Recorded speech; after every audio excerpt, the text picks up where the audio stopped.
Okay, so it should start to send live stuff soon. Okay.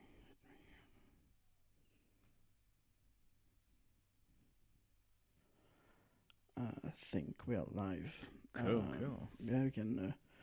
Let me just check. Oh, wait, no. It's old stuff. Yes, live now. Let me move this down here. Oh, that's us. Okay. Yeah, there we are. Just having. See, I've put the logo there now. Yeah, that's great. Oh, that's cool. Yeah, nice.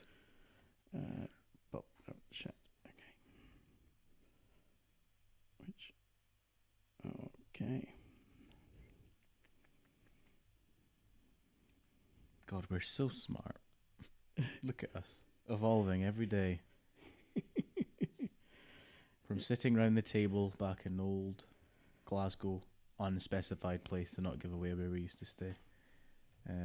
I have a photo, Yeah. which I haven't sent, but I will upload it on the day of to remind everyone of what we looked like in our old table to where we are now. Amazing. Oh, there's a big hair of my mustache coming. Wow. So, hello everyone. Hello. Hi. Today, oh wait, if you want to arrange it in the, oh, magic. There we go. Voila. Arrange it in a way, because it's weird. Hello. Hello. Hi. There you go. Hi. There we go. Hey, hello everyone. Hello. Hello. Welcome back. So today is very special. If we've done things correctly, it should be episode 50 Woo! and should be released on the 19th of August. What's so special about the 19th of August, I hear you ask? I think that's the day we kickstarted that whole Yes. podcasting affair. Happy Way! anniversary, Woohoo! guys. We're a year old. We're a year old. Yes. Wow.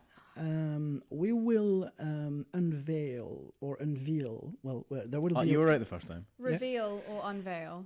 We will unveil a new plate that we just received, and Yeah. that is unveiled today on the 19th of August for the anniversary, and it's there, hidden behind a Hamlet first page, and before the end, we will reveal what it is. So today is another incursion inside the vault. Yann, you want to introduce your vault entry? Yes, that is my vault. So obviously, Liv Tyler initiated the why I liked this movie in the first place, Of course. and then I related a bit towards the struggling of AJ to announce to Corey he was in love with her, Yeah. and I'm pretty sure that's pretty much at the same time in my life that I started to write poetry. Cool. Yeah, and started to be attracted to girls and stuff. Even though that was quite late, I must say.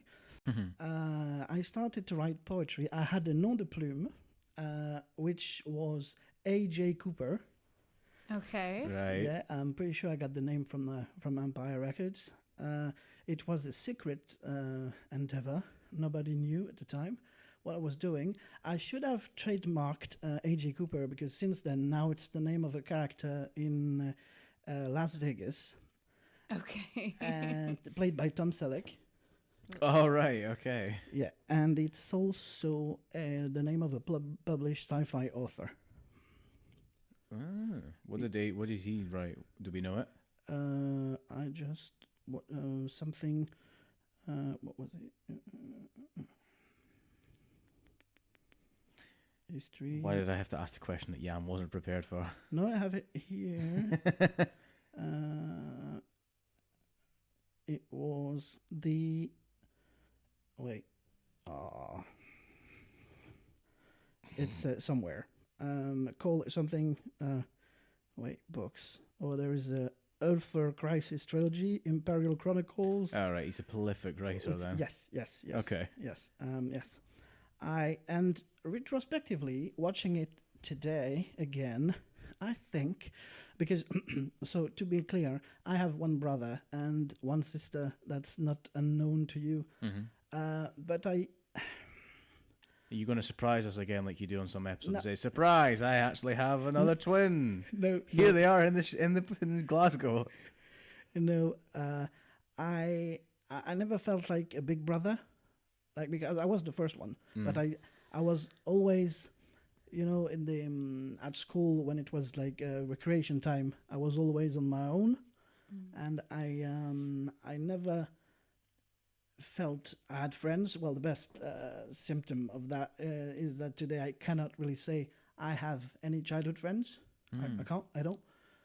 And I think this camaraderie of those guys in their store and having their little adventures really I related. Also with the that thing you do, guys, the wonders, which we'll talk about in soon after this episode. By the way, I was wondering probably what we should do. So before this episode, you would have listened to a few more other episodes. Probably today, maybe we should also release on podcast form, but we'll have to record them when I'll be back. When I would have had came back. So back to the past, a future for us now. Record Chicken Run and one of your vaults. So we have 3 vault episodes to release on that day. Okay, fair enough. Yeah. To timestamp this, we're not recording this on the 19th. We'll probably do a live episode or something on the 19th, or we'll do a live stream or something. Sure. Yeah. This episode comes out to you audio listeners. If you're watching this is via the Patreon subscription tier. Yeah. Well, yeah. You're Well, this watching it right yeah. now. Yes. Yeah. Hello. If you're on Patreon, you've seen it right now, indeed. Also, I did something. I don't know. I probably should have managed to get us to watch the. So the exact name is. The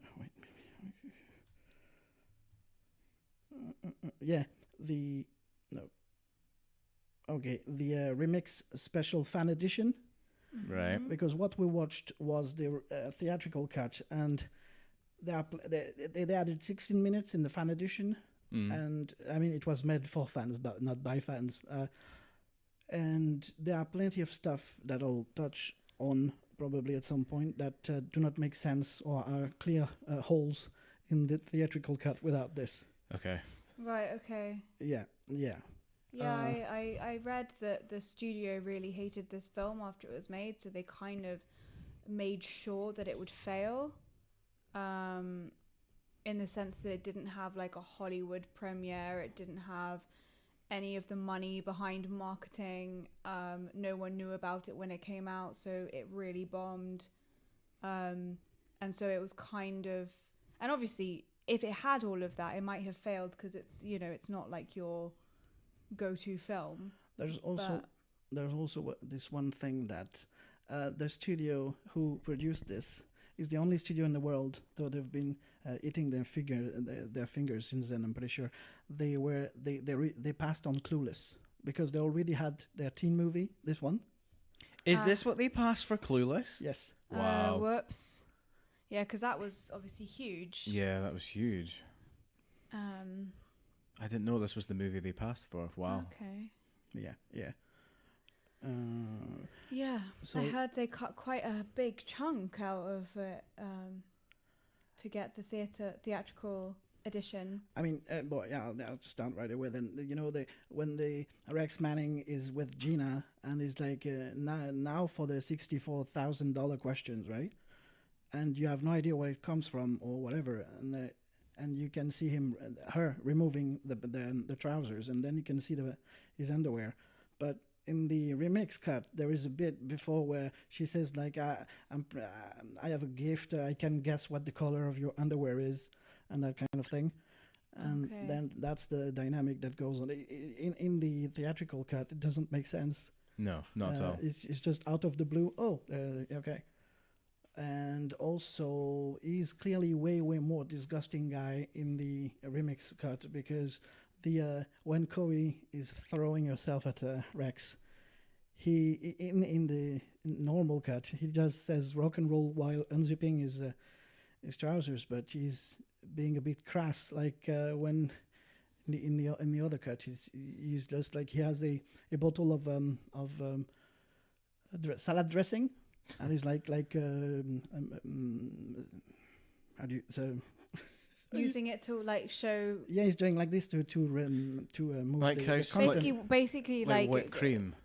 showing that he's wanking off the. No, he's No, he's like putting on it. no, I'm just missing that word. You know, when you do that with something, what are you doing? What do you mean? Shaking? Yeah, thank you. Oh, I right. was missing Oh, that I word. thought you were. No, Sorry, sorry, I thought no. he was wanking off. No, it could have Sorry, been. guys. No, Happy episode 50, everyone. Sorry. no, it was just shaking it, and Okay. with the line, "I hope you like the taste of blue cheese." That's disgusting. foul. That is foul. Yeah. As you pointed out, Adam, there are a lot of employees in this store. Yeah, I'm like, how? No wonder you're going out of business. You've got like 9 people to work in one record store. I mean, in High Fidelity, I know that comes out 5 years later, but the book's written in '95. There are only like what 3 people that work in the store? 2 really, because there's the boss and then Jack Black's character and then the other guy. In High Fidelity, there's like 3 of them. Yeah. There is also a Jack Black a young Jack Black in Neverending Story 3, by the way. Oh, really? Yeah. Isn't Jack Black also in Be Kind Rewind, which really reminded me Yes. Which was a couple of years later, right? of this film. Way later, yeah, after. So he obviously likes this kind of film, but which I get. I would have loved to act in this film. It looked like so much fun. There was a reference that I think you like to see everywhere, Adam. What happens? What's with you today? Yesterday you were normal, and today you're like the Chinese guy from Karate Kid. Mr. Miyagi. He's Yeah. everywhere, He man. whacks it all off. Mr. Miyagi. No. That's me and my rap career Yeah. going up in flames. Coming out soon, Anouk's diss track. Did you like the old-styled magnet, still silver and red? I missed that. Yeah, that was it. Yeah. When did they use the magnet? Warren was playing with it on his face. I don't know. Maybe it was trying to. It's like twisting it because he's like it's supposed to be an angsty kid in his eye, and Lucas Yes. just like takes it away from him and chucks it. Yes. Did anyone get... Can somebody look up when Ferris Bueller's Day Off came out? Oh, earlier, much earlier. Yeah, because I'm really getting a Ferris Bueller vibe off of Lucas. Like this ultra cool, trying to... I've got everything under control. Well, Ferris Bueller's a little bit more Hollywoodized. We can't have an episode Like 50 without Hollywood Eyes coming up, can we? Well, Lucas is a little bit more angry, a little bit more anti the man, as they say in this film a lot. Is he really? Well, he's trying to be much more than Ferris Bueller. Ferris Bueller is like a good-looking, pretty boy. He's very Adam. He's very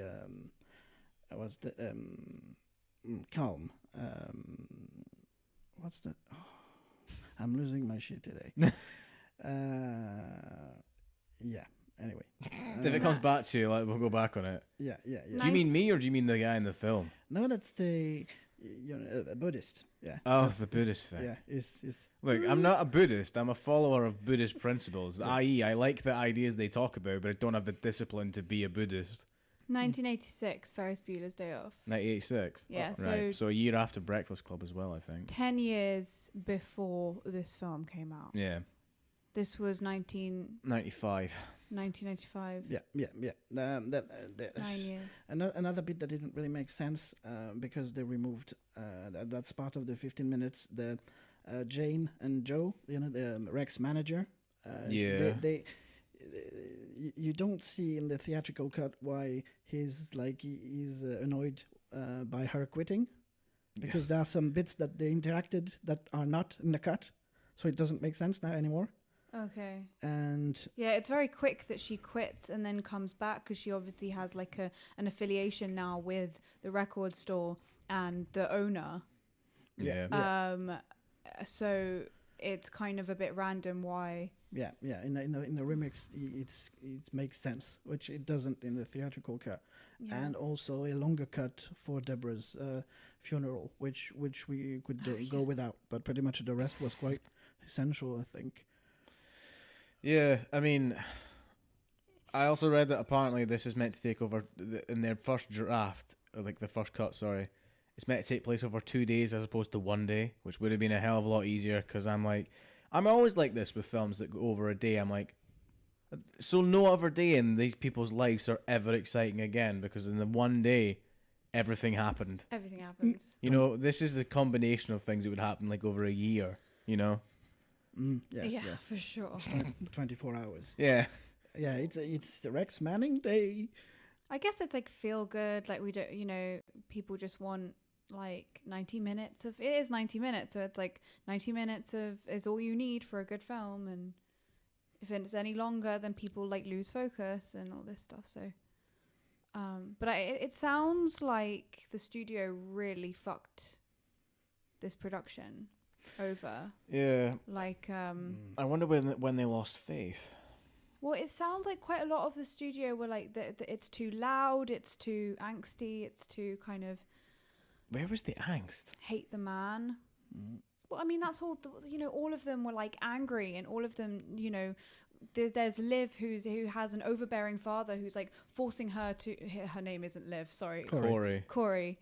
And she's taking speed or something to like get to deal with the fact that she needs to go to Harvard.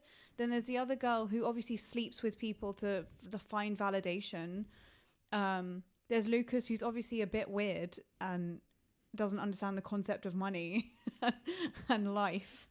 Yeah, and Mark, which I never realized before watching it today, that he's weird and speed, but the hash brownies maybe are helping. I totally missed that.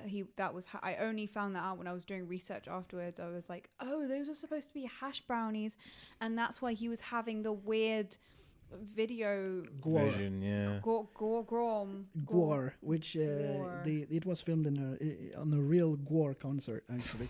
Oh, well, wow. Yes, wow, okay. The audience was just like, what just happened? No, don't worry, just film something. Yeah, it's fine. But no, I also missed it every time I saw it up until, actually I also read something. Yeah. But the I Love You Eddie didn't really ever make sense up until now, obviously, because he brought the brownies, Eddie, the 8-tape guy. The guy that's in the film for about 8 minutes. Yeah, the pizza guy? He apparently works at the store as well, this long-haired, big-eared bloke. Yeah, he was quite strange. Yeah, he was about there for all of 8 minutes overall. He was the one that was like, AJ, you and Corey are not supposed to be together. It's like, who are you? He also came into both scenes and went, "What's going on?" I'm like, "Yeah, what is going on? Who are you? Why are you here?" You're not supposed to be here. Like, you're not supposed to know what's going on. Oh, Jesus. Clearly the shift rota got messed up and all these people came into work on that one day. They all wanted to meet Rex when they weren't all supposed to be working on that day. I would buy that, but... Could be, yeah. We see something that we don't necessarily see in movies, a character on the toilets. That yeah. That's quite rare. I think, have you seen the parodies of the Lethal Weapon? No. I don't remember what's the name of the parody, but they make it a thing, like to actually make sure that they have the character. Ooh. They make it a thing to make sure that they actually have the character in the toilet doing something. But besides, well, Pulp Fiction maybe. Well, you mean they're actually using the toilet? Yeah. Right. Yeah, okay. Yeah. Yeah, I mean, I've seen it before. I think, but the thing is, like, at that point, it was a bit like, okay, you're trying a bit too hard to be like edgy. Like, I don't really buy it that she would do that. What, pee? Yeah, like, just randomly, like, oh, now I'm really comfortable with you. Like, 5 minutes ago, you hated each other. Like, why? Because she's on drugs now and she's a bit fucked up. Like, you now have something to be. I don't know. It was a bit like, okay, so you're comfortable enough to pee in front of her because she takes drugs. Like, what? I don't know. It was just a little bit too obvious. It ain't no train spotting bathroom scene anyway. But then again, guys, I feel like we might be a bit too old for this film too, to like totally understand what it's like to what. Well, Yann was about. No, I just mean now, like watching it now, and like understanding it as maybe it should be understood. We're a little bit too old, probably, to like really understand what that feels like to watch it for the first time as a like 16-year-old, 17-year-old. You know, like yeah, teenager. actually, it's a good thing because I had a rush of nostalgia.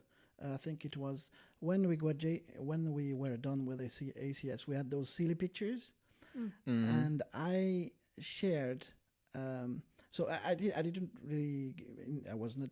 I have phases into the things I'm obsessed about. So Yeah. I think I hadn't seen Empire Records for 10 years or something. And when we graduated from ACS, I posted on Instagram the picture when we do the silly faces. Mm-hmm. And randomly, out of the blue, and I hadn't put any tags or anything, and Johnny Wentworth liked the photo. He's AJ. AJ. Yeah. Oh, that's cool. Yeah. So That's so cool. I had was it on Facebook? Anyway, I had a rush of nostalgia, and I went to see that the next January. I was like excited by and I saw it with new 30 plus eyes. Yeah, right. But that was the remix. Because the one that is going into the vault is definitely the remix, not the one that you've seen, Adam. But yeah, I think that's what I kept on reminding myself while watching it. Like, if I didn't understand something or didn't think that worked, I kind of tried to revert back to how I might have felt when I was a teenager. Like, me now probably wouldn't. I'm just way too old to understand these things and why you would be so angry and crazy. But then I probably would have done exactly the same thing, like with the sex and the the celebrity thing and the like screaming at your friend and like crashing the record store after you've have a little freak out and like telling the man that you love that you hate him, like all these little things. I probably would have done at 16 too. So you have to think like that. I think I had the exact opposite experience. I loved it because I basically, it's like Hamlet. It's one of my Bibles pretty much. So I knew, and I know it by heart pretty much. And I never really wondered what it meant. I loved it. And now that I was able to experience it, realizing what was happening, underlying stuff. I enjoy it a different way, and I certainly can say that the theatrical cut way was not as good as the one that is now available everywhere. You've got both cuts on the DVD. Right. Okay. I did enjoy, like, once I got into the world and like in the beginning I was a bit like, oh, I don't really get this film, and then slowly like you kind of get absorbed into their world, and then after that I was like totally sold. I was like, actually this is pretty cool, like, and I really want to be friends with these guys as well, and I want to be in this, I want to go to this record shop, and I really want to be into music, and like I wish I was this cool. And what's funny also is that it could have been a cautionary tale, because what happened to AJ pretty much happened to me a few times. Oh yeah, sure. Yeah, and if I remembered how to do it and how not to do it, yeah, we'd have. Yeah, well, I think I've definitely had that AJ experience of like you're about to tell the person and they just like don't. Especially the bit where she's like, we have such a special relationship. It's like, yeah. I remember that conversation. That's a classic. Oh, I hate that. It's just hard. Because I've never seen you in that way. Every guy plays it like, oh, it's fine. I didn't really care anyway. It's fine. I'm off. See you. Yeah. Let's never talk about this again. I think the best way to avoid rejection is to just put yourself outside of the world, which is what I did. up until I was 30 when I decided, okay, I probably should try to speak to girls now instead of just. I don't know if you remember in Asterix and Obelix, the first time that Obelix meets Falbala. So he's just like, he's bringing his hand forward, and you see a bubble with just gibberish. And he's like he just can't move. Mm-hmm. That's the kind of reaction I had seeing girls that I liked. So I only waited when I was 30 to start to interact with the opposite sex. So I mean, it's probably good because now you can actually, you know, you know who you are, and you're probably not going to make stupid mistakes like you do when you're 16.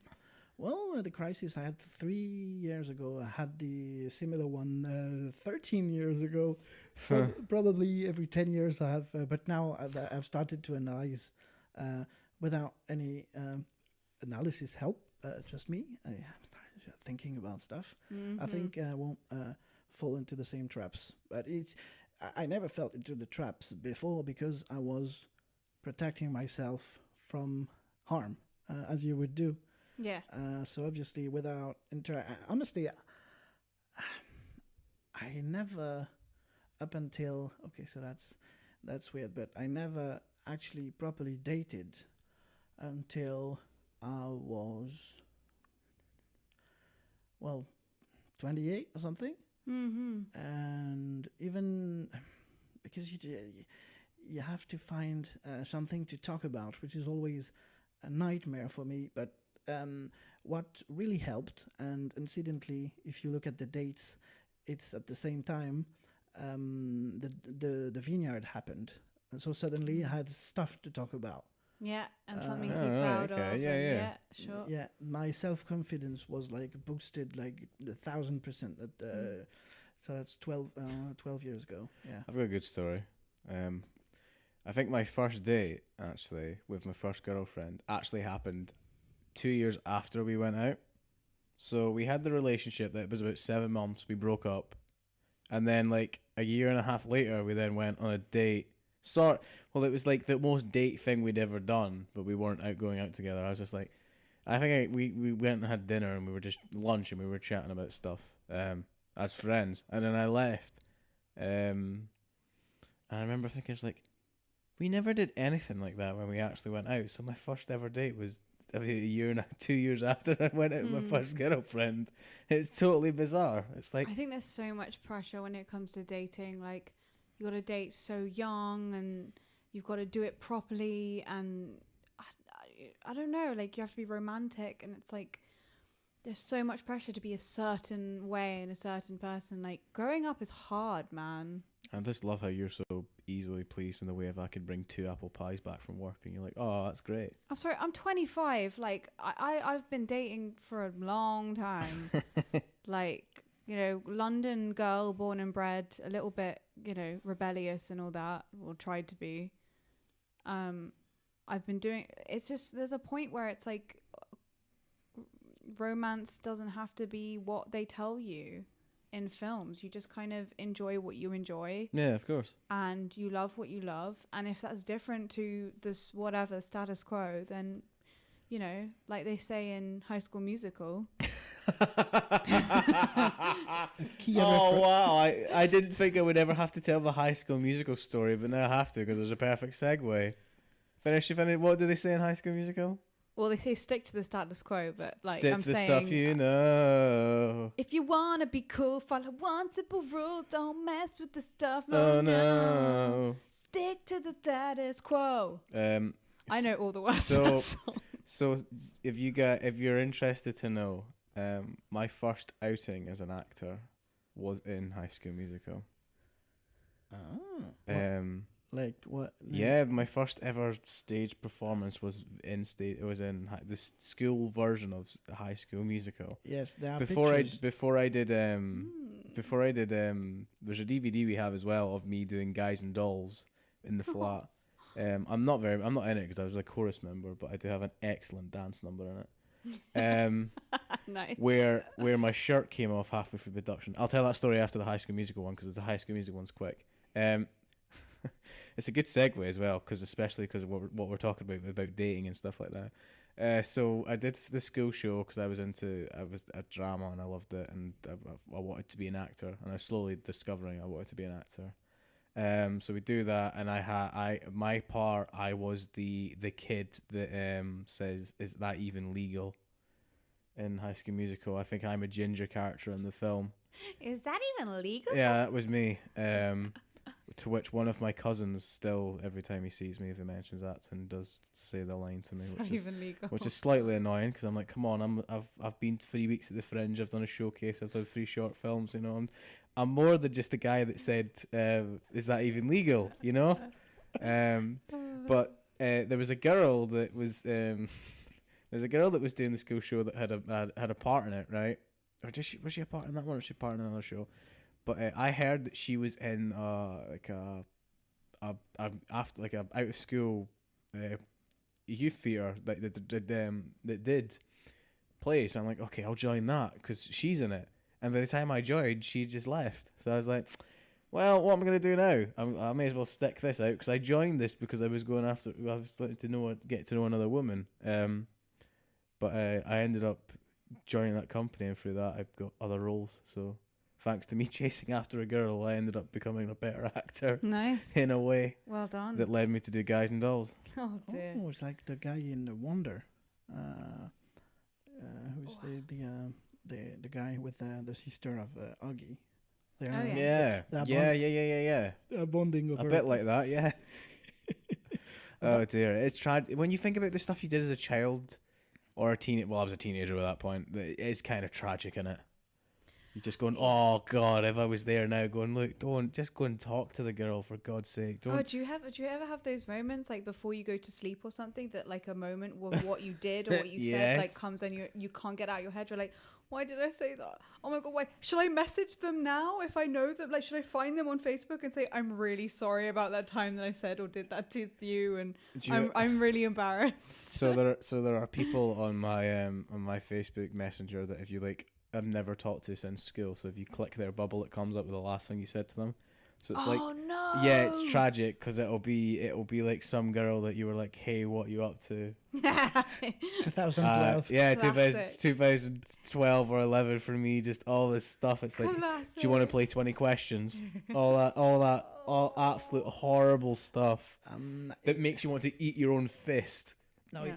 I talked about that in a previous episode. It happens to me sometimes, but now I've managed to replace certain moments with key images because that's exactly like AJ, who was just so into his by noon or by 1:37 exactly, Joe, that he really didn't really realize what was going on, and when he had the courage to do it, it was at the perfectly wrong moment, and then.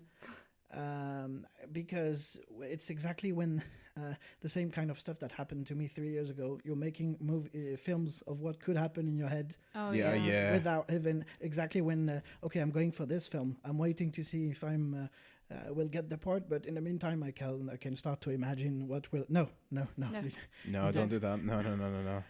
Don't spend the money. It's the good one is with the lottery. It's like don't spend money you haven't got yet. Yeah. Perfectly. Don't spend. That's both literally and in your own head.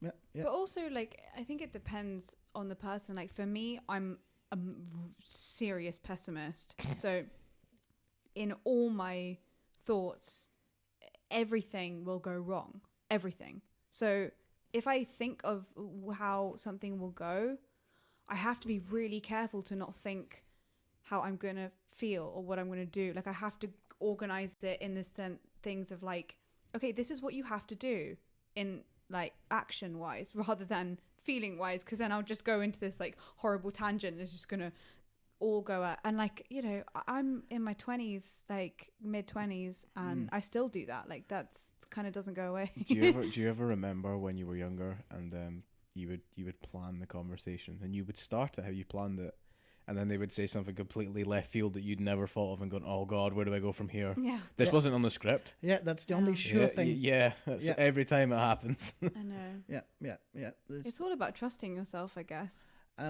Actually, it's more with me bursts of depressive states. Mm-hmm. Yeah, So, yeah.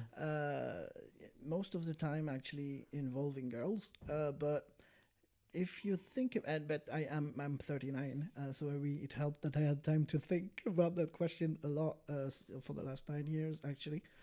That if I check, okay, my mother's still alive, my dad also, my brother, my sister, their respective girlfriends, boyfriend.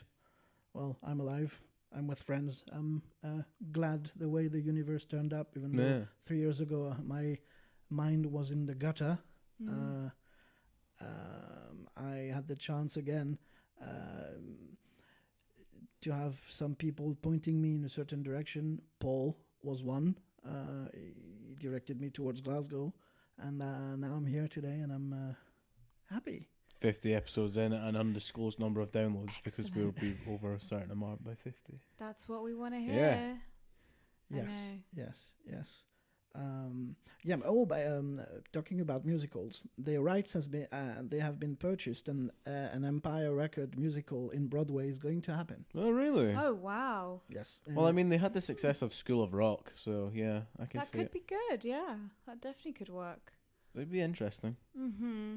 It's a great soundtrack. I mean, I'm probably going to be listening to that for the next few But days. yeah, and definitely. it's things about coming of age stories always do well. I looked at this film and it reminded me of a lot of my dad loves American graffiti for the sole reason that the music is the music of his adolescence. It's like 60s, end of the 60s era music, and he's like, it's just a great no, sorry, end of the 50s going into the 60s. So there's all this great music that was about at the time. And you watch the film, and it's actually it's a George Lucas film. The film itself is it's pretty good. It's not the best film ever made, but the music is like stellar, and because the music is so stellar, that's why he loves the film. And I think it's the same case here. Oh yeah, it must do a great deal because we talked a few times about soundtracks and either composed specifically for the film or if it be like compilations. Every time I hear any of those songs anywhere, I immediately think about Empire Records. Obviously, the most evident one being the Buggles video "Kill the Radio Stars." Yeah. Yeah. You know, as a child, I thought my dad made that up. He always sang like the strangest songs, and I always thought that he just made them up until I realized that they were actual songs. And my dad isn't just some like crazy creative genius. The credits, there are funny credits. We remember the time when Nick Fury. Oh, post-credit scenes. Yeah, well, when he was credited as black guy. Now we have, which is okay. That's okay. That's weird, but anyway, there was a "Say No More" woman here. Yeah, a woman that came on and sang "Say No More." More. Samuel L. Jackson was the credit I was looking for. Oh, right. You were looking for the actor's name. Sorry. Yes. I did remember Brendan Saxon the third, who was Warren Beatty here. Well, Warren, and he was the guy beating the shit out of Sam Rockwell's character in Three Billboards. Oh yes. Oh, amazing. Yeah. That's an interesting career.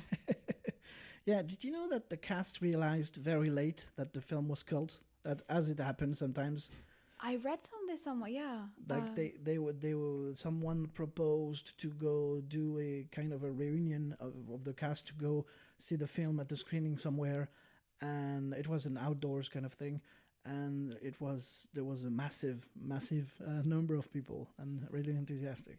Oh, So, yeah. cool. That's cool. I quite like, and this is interesting because from a British and Scottish perspective, if you look at, so this film takes place when it was filmed, right? So it's 95.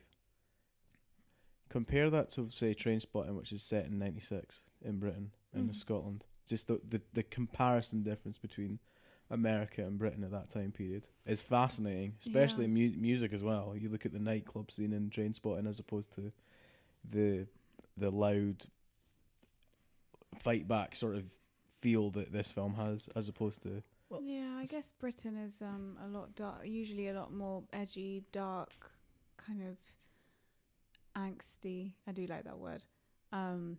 Films. It kind of always has been a bit more dry. This one, in retrospect, has been penned the film of a generation. Mm-hmm. Yeah. Yeah. I mean, yeah. Connecting the dots and stuff. So it's funny.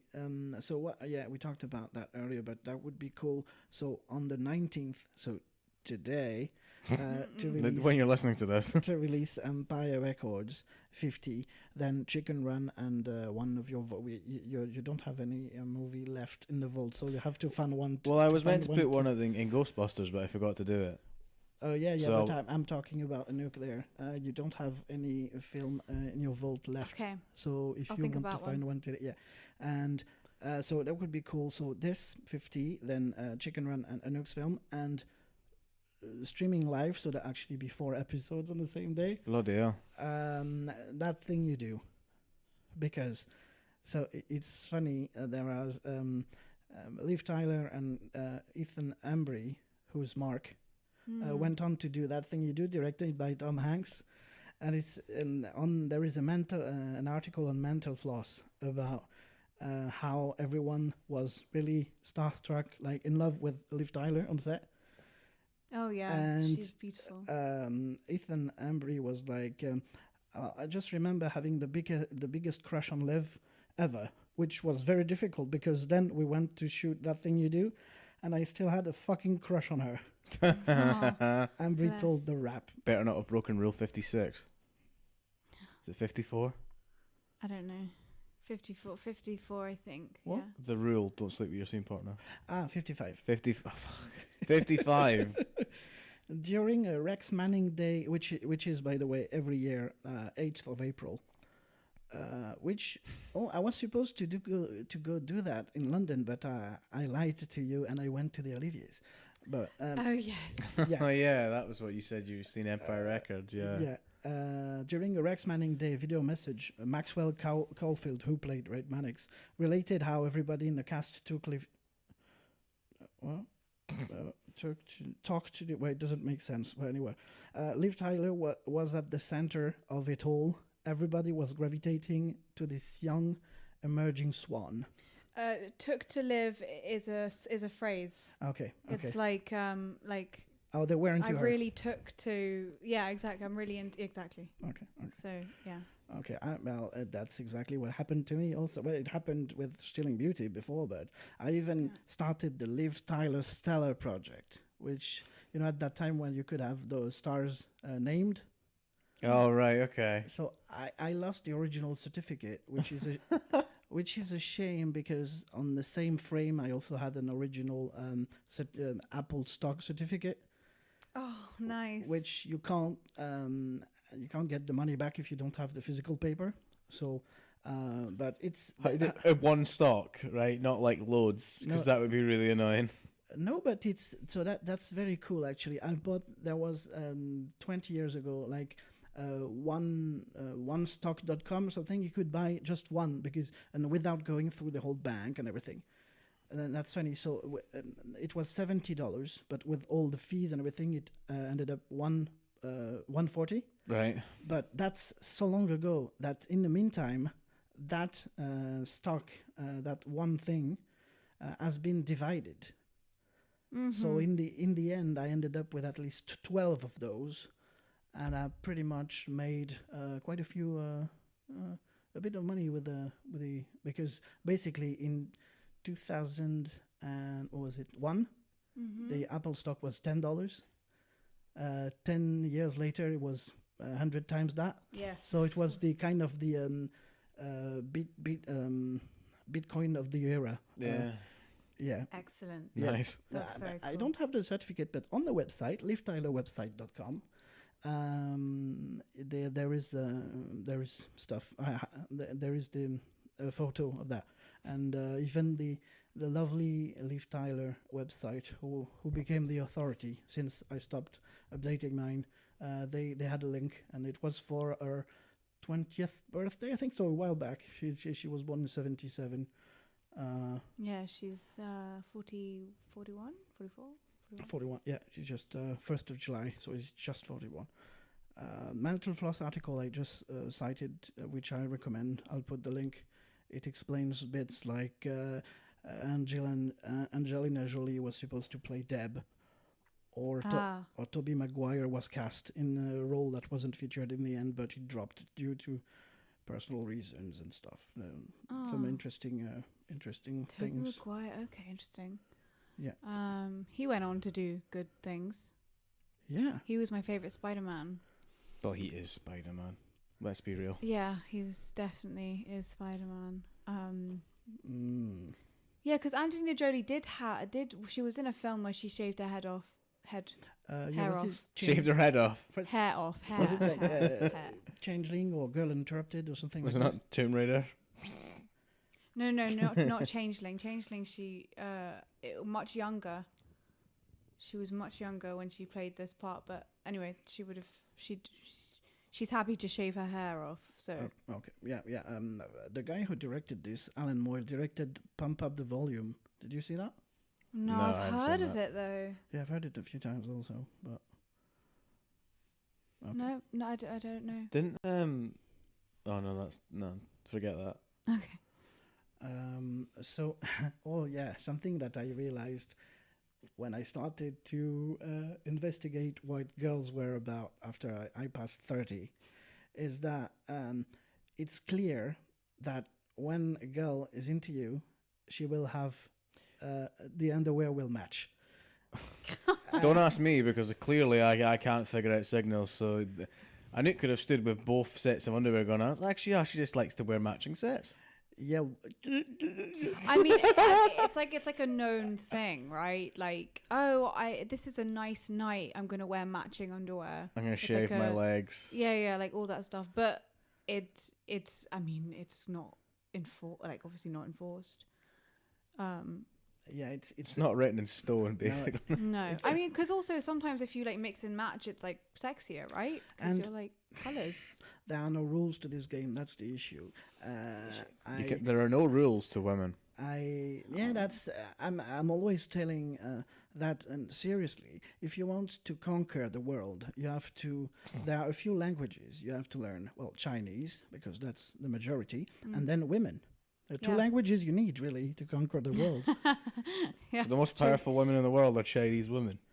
Probably. Yeah, and you'll have I don't know what I meant by that. You'll have way less difficulty learning Chinese because it's consistent. It makes sense, pretty much. But I got some issues 3 years ago with the conflicting signals. Because when it happens, it's a bit hard to cope with. I think everyone's had that. Like, I've been through that so many times when I thought that someone was really into me and they so weren't, and it fucking sucks. It's horrible. And then you have me, who couldn't figure out what was flying right at his face. Well, yeah, there's that, but I mean that can be worked around. Like, that's fine. No, it wasn't so depressing. But yeah, that it does suck when or you like someone much more than they like you. Yeah. It really hurts. It's the worst. Really, really sucks. And what is really cool also is pretty much, well, the actors from the time on this movie. Liv Tyler, now she's everywhere. She was. Now, I didn't realize that the Edward Norton Hulk was in the MCU. It is, and she is the girlfriend in that. So she is in the MCU, which was quite cool. Obviously, Arwen in The Lord of the Rings. She's in plenty of series these days. Yeah. I don't know really about the other actors. I've seen Debbie Mazar a few times. That's Jane, the Rex Manning's assistant. But Maxwell Caulfield, the Rex Manning guy, no idea. Rory Coltrane, Not entirely sure. Renée Zellweger, obviously, she was massive for a while. Anthony LaPaglia. I don't know. I don't know where all those guys are. Well, Warren, we've seen him in 3 Billboards. I know that Mark was in Walking Dead. Was he? Yeah. Which one? You love War. I don't know because I don't watch the Walking Well, Dead. I do, but I don't recognize him. Was he only in a couple of episodes? He looks very different now. That's probably why. Oh, he might have been the guy that nearly got Glenn killed or something. Sorry, give me a second. Just show me a photo of him now, and I'll be able to work out who he was. God, who the hell was he? The filmography would. Carter? It's a guest role. Carter. But he's been on Grace and Frankie on Netflix, which is pretty big. As well. So he's had a very fruitful career. But but obviously isn't like Liv Tyler, Renée Zellweger famous. But yeah, he's working consistently. Yeah, she's just I've seen her like she's in the series like Howlett, like all those like at the time of the like Renaissance and kind of. What's the film where Bruce Willis is her dad? Armageddon. That's how I know Liv Tyler. Like that's the first thing that I saw her in, and then yeah. Right. She was in Heavy, which was, I think that was the first film which it was made by James Mangold, who more recently did Logan. All right. Right, okay. Yes, it was into gritty cop films. We said that at the exact same time, and we said the exact same thing at the exact same time. Oh really? Yeah, we both went, oh, all right, okay. Oh, all right, okay. Yeah, we both went like that at the exact same time. Oh dear. Oh, Jesus. We'll check the CCTV, the thingy like that they have in football. Like they'll check. Go back to the electronic VAR. referee. Yeah, did we talk? Not a penalty, by the way. Not a penalty. Yeah, no. Just throwing that out there. I know it's months ago by the time you see this, but that was not a penalty. No, it wasn't. Not a handball. No need for the VAR. Croatia were robbed. Yeah, I must. But well done to France. But Croatia will be talked about more than France. France will be remembered for the year of Mbappe, but Croatia will be remembered as the team. Well, throughout the world, but I'm pretty sure that it will be weird because I'm going back to France for at least 2 weeks in the next month. So depending when I'm going, it will be weird. We like to celebrate. Not the Napoli way, like throwing stuff through the window and fireworks all day long. Well, Anouk had a good story about that. Did you say that about the fireworks of the Germany thing in a previous episode? Oh yeah, the when Germany beat Sweden just in the last 6 seconds of the game. They got into they were one match away from getting into the semi-finals. But obviously Berlin immediately thought that they would beat South Korea, so they were just wanting to beat Sweden, and so they beat them and then literally 5 seconds after the match ended, there were fireworks, there were people shouting, there were cars honking, like Berlin went a little bit crazy. It was great. But of course then they got smashed by South Korea in the last 6 minutes of the game. So that's super embarrassing. Yeah.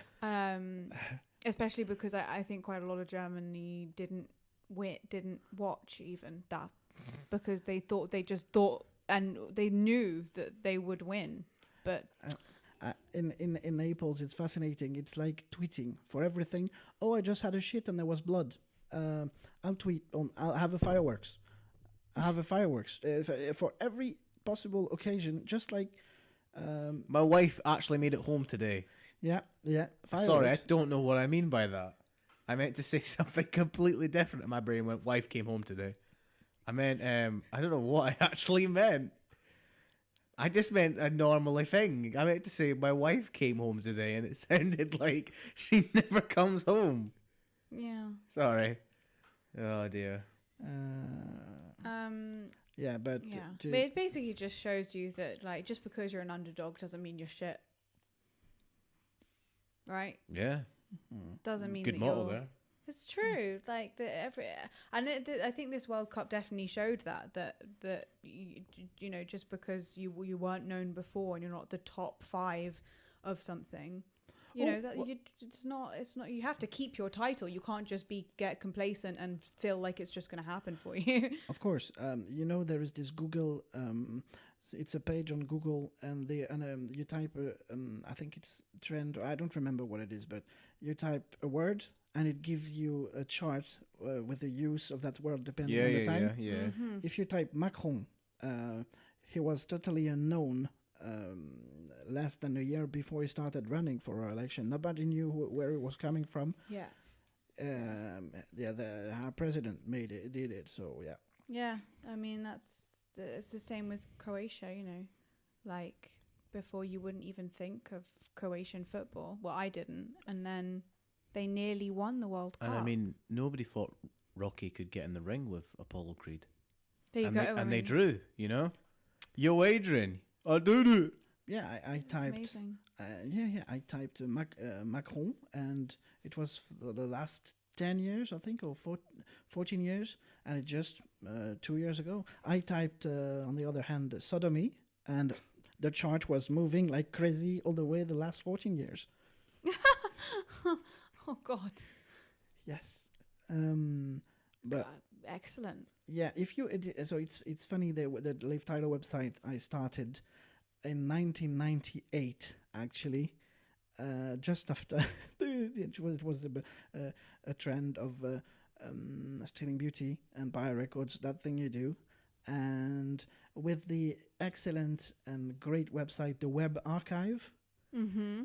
If you can actually see the website at the time, if you know the address, and on the website there is the webmaster history list, so you know the very very first address, which was convoluted with the name of stuff. And I just checked earlier, end of '99, the first pages. The color scheme was horrendous, like red with the green writing on. Oh dear. Jesus. Yeah, you can't read. You can't read when it's Terrible, man. But Oh dear. It changed. It's better now. It was one.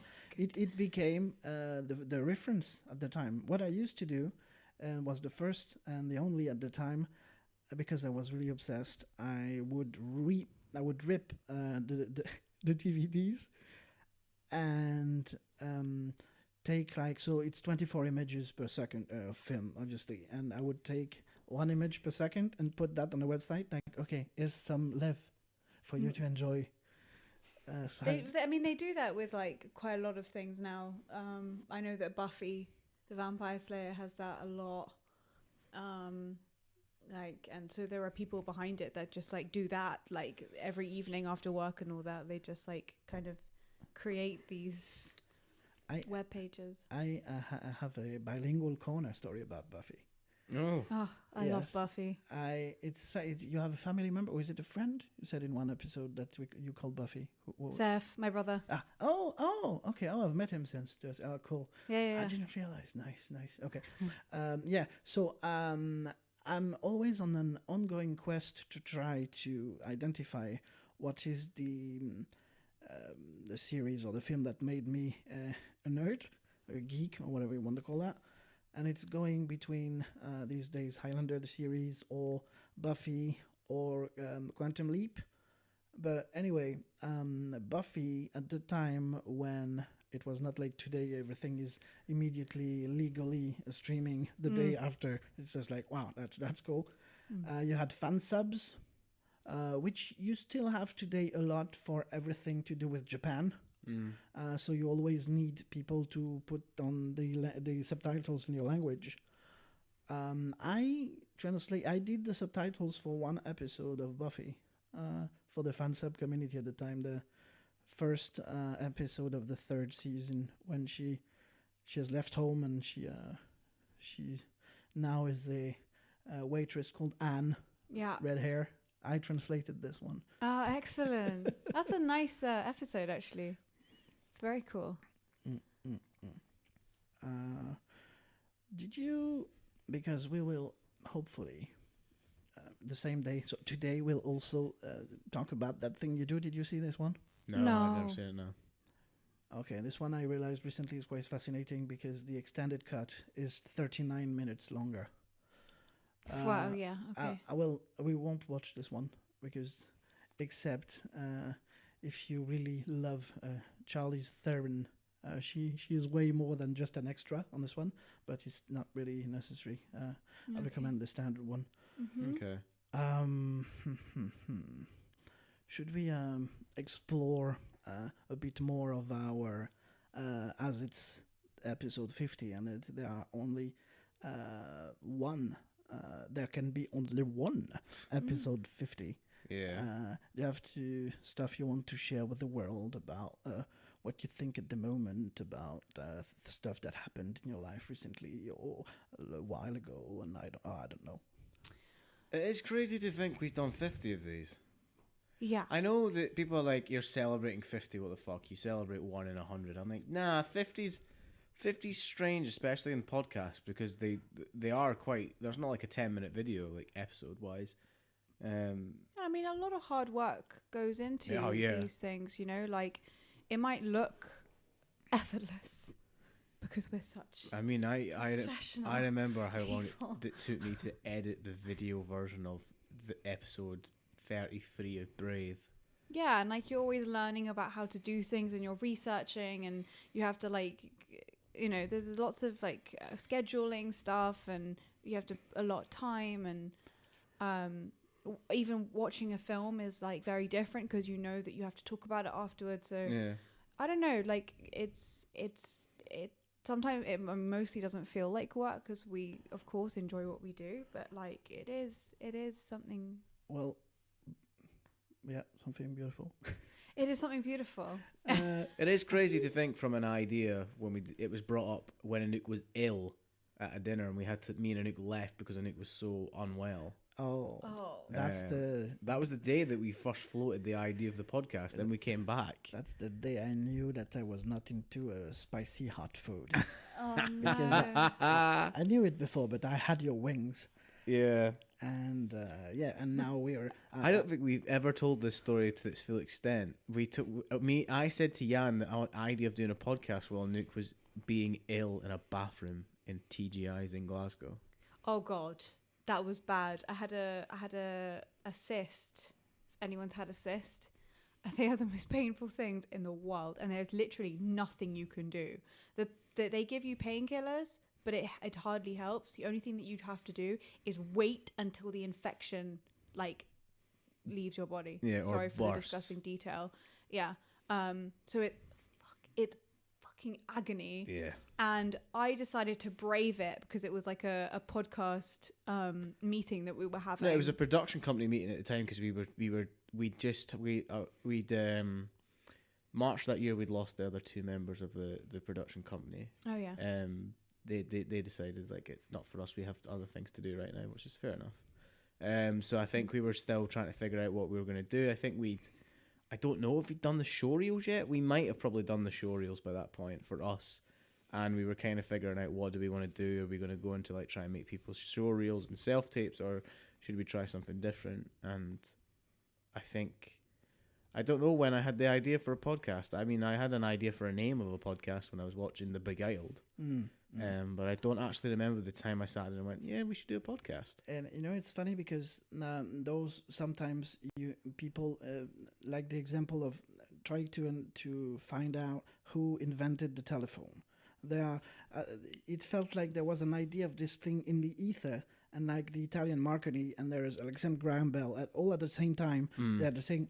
I think it was at that time I was in France. My brother, who had seen the video of Troika, and he was wondering if I was really into the acting thing because I was just being myself. So, well, I've seen you like that before. You're just acting, but yeah, I've seen you that before. Mm. You're not doing well anyway. But he remembered how much he liked my one Flew Over the Cuckoo's Nest. yes, one flew over the cuckoo's nest written review, and he was wondering if I wanted to go a bit on that, and then I considered a bit doing a blog. Mm. And that's exactly at the Same when I time. came back here that you talked about the podcast for Yeah. the first time, Yeah. which was like, Yeah. oh, okay. I think as well, like for me, I find it really hard to start doing something new, probably because of anxiety. But like, I find it really difficult to think about something new because I'm a pessimist. So it's gonna go badly. So why would I ever try something new, right? So leaving drama school was like really scary because you have to do new things, like, and so for a long time the podcast actually was really good for me to learn how to like get up and do something that you have no idea what's going to happen. Even now it's like a little bit scary, but and then that kind of also goes into your life, like your relationships, like your family, and so in the beginning it was like a way of like getting over my fear, but now it's kind of something that like I don't know, like I think it's just going really well, and I think we've all kind of grown as people. We understand the film world a bit more, and so probably the industry that we want to get into. So in that sense it's also helping, because I actually didn't think it would get this far, like 10,000. The number of listeners is the biggest thing for me. I mean, I knew we'd always kind of do it as like a vocational thing, but then I think after we hit 1,000, we were like, wow, people actually listen to this. Maybe it was even 100. Like the first episode, Baby Driver did like 50 or 100, and like I did 50 in one day on the first day we launched it, and I was like, wow, people actually want to listen to this. Yeah, that was kind of mind-blowing, and that was 50 people. Yeah. And so it's kind of gone a long way, and in less than a year, well now a year, it's pretty incredible, like so exciting. Yeah, 50, and that's a numbering because there are obviously the fringe ones. So the way it's designed the now, A's and B's, yeah. every time it's something that is related to multiple things, like the fringe or the rain dance. Or my rant that I had about the girl with the phone at it. Yes. I hope you've listened to this by now and don't Snapchat during a fucking movie. No, the new numbering now makes it that we can add. I'll probably do that for Detroit because Become Human, because I forgot to talk about something essential. We'll probably take 10 minutes to record that after this. Key points that made it anyway.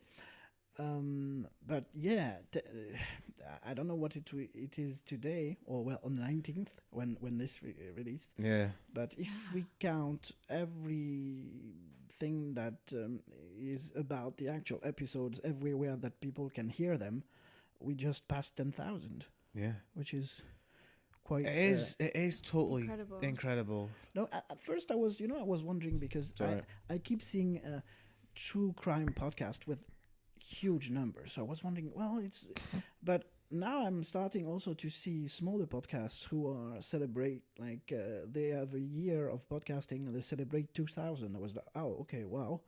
I didn't realize. Yeah. It's also like films though as well, because, babe. Sorry. It's also like films, because I've been listening to a few true crime. I love true crime podcasts, and they have like production companies behind them. So they have money, they have editors, they have people behind the scenes that really help them out. So I keep having to remind myself of that like it is just us. It's us three, yeah. It's mostly. And so these obviously not shunning any person who's working in one of these big production.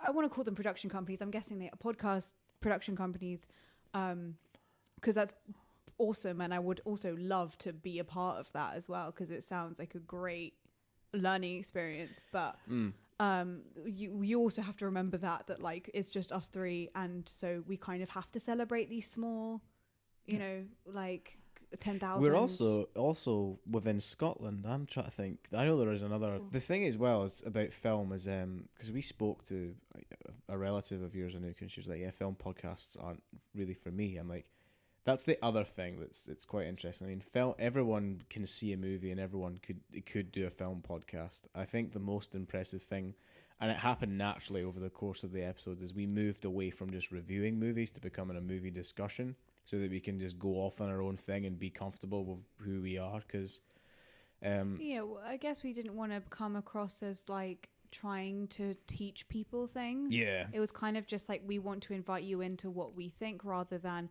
this is what the film is. If you like this film and I don't, you're an idiot. Yeah, like I think some reviews can kind of come across as a little bit pretentious, or we are right and you are wrong. Do you want to hear my favourite bad review of Empire? Just so there's a bit of Empire at the end of this episode. Somebody said, "I can't wait for the sun to set on this. The sun can't set on this Empire soon enough." Oh, ouch. 0 out of 5. It was like a Metacritic review. It was like, wow, come on. Yeah, That's terrible. I mean, but we tried not to make it like those reviews that is just scathing with no evidence behind it. Like, but I think the only episode we ever did like that is Ghostbusters Answer the Call. Really? yeah, we were quite scathing on that one. But I think it was okay because we have evidence that we kind of support it on our own, and we're also not saying that if you like it you're an idiot.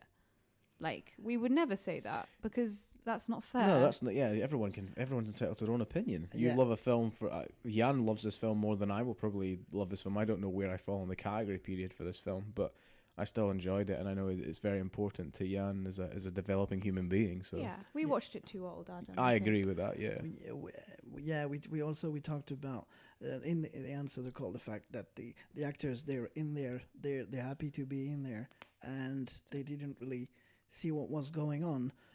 Also, one thing, the opposite, wasn't it? An answer because they were arguing. No, I mean the 800 people that worked on this film. I'm sure that they were happy to be doing like you're proud. Oh, right, okay. Yeah, I thought you meant Sure. I'm going that to say that even great actors. I just rewatched John Carter, and there is you have Bryan Cranston in this. You have Dominic West, Mark Strong. Oh, That's love Mark kind Strong. of a high caliber actor. Totally. And the film is I think it's a masterclass on how to not adapt a book, and also terrible marketing again, just like Ghostbusters. It's sad when the kind of production team or a studio gets involved so heavily in making a film what it is, that the original desire for something kind of gets corrupted. That's sad, because I mean, I'm not saying that this film would have I feel like it might have done a bit better if the studio was a bit more behind it, like marketing wise, and put a bit more money into like broadcasting it to the world. Because if people don't know about it, and if people don't see, like a high caliber trailer or a high caliber premiere, it does take away from your enjoyment, or like the mainstream enjoyment of the media. So that is super sad. I mean, Ghostbusters Answer the Call is a different thing, because they used their feminist,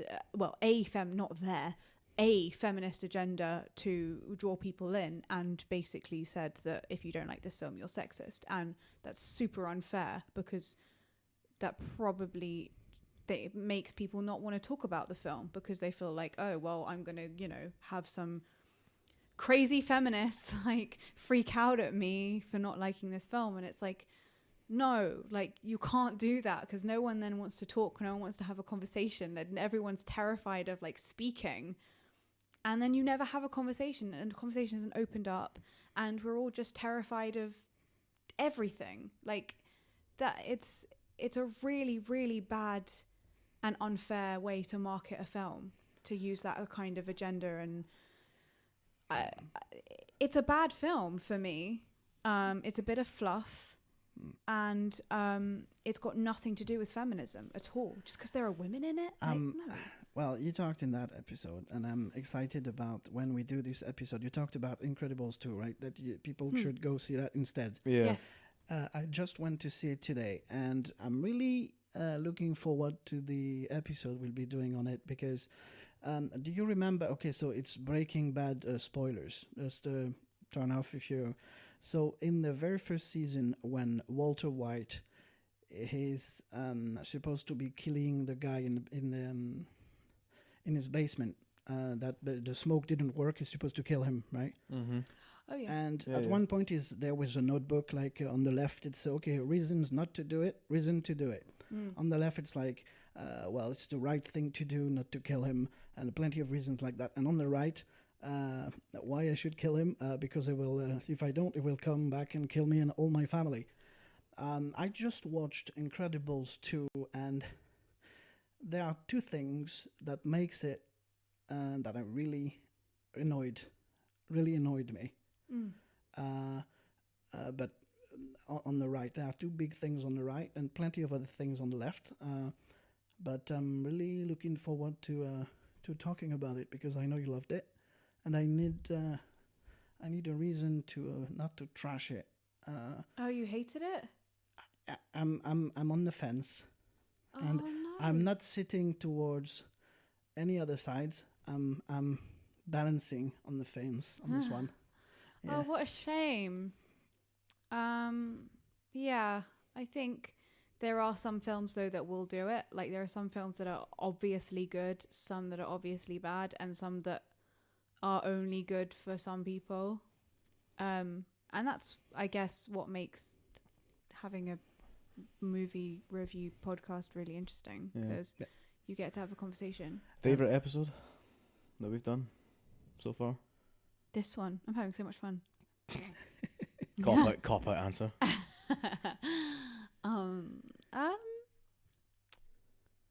Well, if apart from the wine wine was a great episode. That was fun. Yeah, the wine was a great episode. That was really fun. That was good. I quite liked surprisingly Atomic Blonde. I liked the film as well. I thought that was a good episode we did. Yeah. Nosferatu I think is my favourite. Yeah, I think my favourite thing I've ever said on the podcast is, "Hang on a minute, that's not the rooster."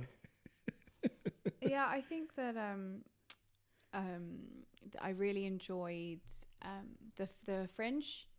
Oh one yeah, with, Alistair. I thought that was really fun.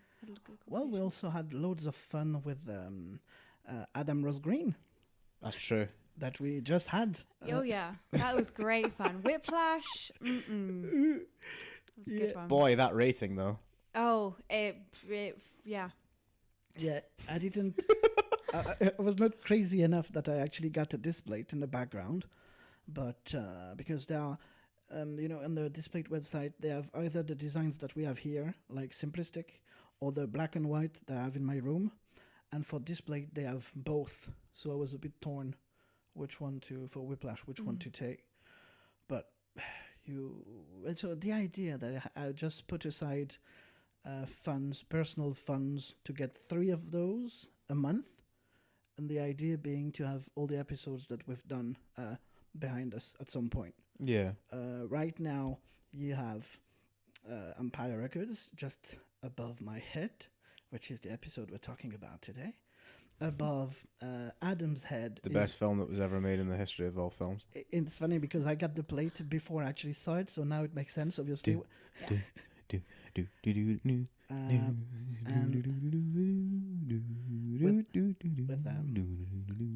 With Johnny, Anouk's favorite actor dubbing. Mel. Freedom. Mel Gibson. Would you like to come for a ride with me? Yeah, that's always a little bit difficult. Good old Mel. It's just sometimes it's just like me and Well, Yann remembers they brought out the trailer for Mary Queen of Scots, right? Which is an Australian plays Elizabeth I, and an Irish woman plays the Mary Queen of Scots. Saoirse Ronan and Margot Robbie. Oh, yeah. Yep. So we'll talk about that and then when it comes out. What's her name again? Jesus. What's her name again? Who? Jessica Chastain. Yes, thank you.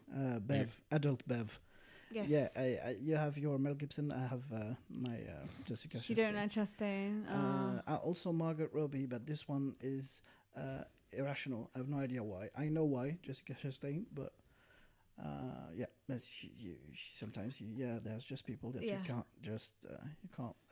So yeah, third plate behind Anouk. So right now we have, which is cool with this plate, is that you can have your own design printed of them. So I got the very first page of the first folio of Hamlet, Prince of Denmark, printed, which is right behind Anouk. And Nice. if you remove that, there is the unveil of. Ta-da! Oh, hey! what's that? If you want to push it up, so it's actually. Here we go. Oh my god. Wow. So exciting. Oh. We're superstars. For the audio listeners, we have posted. It's a photo of our flyer poster for the Fringe show that the three of us were in while we were in training together. In 2016, yeah. Yeah. Troika, Leftover, and Strange. Change. And in retrospect, it's at the time I was wondering, why didn't you put the year, guys? There's no year on that poster. Which, okay. Is there? Yeah. No. But yeah, trio of plays from ACS. Oh, so excited. So yeah. Yay. Yeah. That was the big reveal. It's not that expensive. It's the same price as the. We're not sponsored by this company, by the way. Just so you guys know, we are not in it. We're No. not. When this is not a paid ad read. No, and again, I'm so annoyed by their coupon policy that I'm not endorsing them, but I keep buying stuff because it's a great product. Yeah, so. keep quiet. They might actually give us a sponsorship. Stop trashing them. No, but I would recommend. Yeah, they're nice. I love this stuff. You try to find a 30% discount, or you wait until Black Friday. They have 37, I think, and you order 3, and you will get a coupon 30% with them. There is the two on the left and on the right. It's a series, the minimalistic series. They have 900 of those. Oh wow. Yeah. Cool. Oh, Yeah, nice. yeah, that's Very cool. that's quite insane. I think I have a film to put in the vault. Okay. I think we need to talk about Les Parapluies de Cherbourg. Because that is a film of my childhood, and it would be interesting to watch it again and see if it actually kind of holds up and what you guys think. I know it's a musical. I'm sorry, Yann. I love the fact that Yann can absolutely just put that in and spell it like without fail. It's well, we talked quickly about it's a recitative more than musical, so I started to watch it and it was all right. Okay, that's okay then. Yeah. So there you go. That's my vault number 2. Yeah. For no particular reason, I want to shout out the Ellie Beast on YouTube because me and Anouk have been watching quite a few of this guy's videos for like over the weekend, and oh my it's God. just. I don't know how. I mean, if you're watching or if any of the fans are watching, I have no idea how you do it. I love the guy. He's so happy. Like, especially He's super cool. he does like these ridiculous challenges, and that you would think these are impossible, or he like makes them even harder. For example, we watched one the other day that he did the Death Nut Challenge, which is like these extremely hot peanuts, right? Yeah. But instead of doing the rules, he's like, nah, I'm not. I'm not going to make for an interesting video. I'm going to eat the peanut, and then I'm going to get up on a stand and then jump and slam my nuts on a wooden 2x4.